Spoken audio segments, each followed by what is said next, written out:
Welcome back to my channel. My name is Kayla and today we are going to learn animal signs. So I am actually getting my dog next week, which I'm super excited about. So the first sign is dog. I just want to preference this. There's so many different ways across the United States that certain signs are. So if you see something that you've never seen before, I'm from Connecticut and I've learned the sign from Connecticut.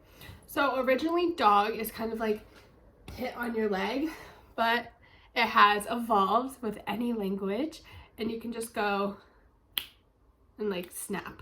Some people even snap this finger. I learned like this, but if you kind of just go in the swooping motion, people will know you're talking about a dog. Dog. And cat. Cat is kind of like its whiskers. Cat. Pig.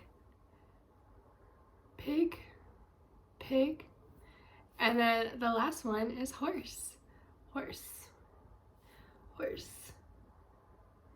Thanks guys, I hope you enjoyed. Drop down your favorite type of animal and what other animals you want to see.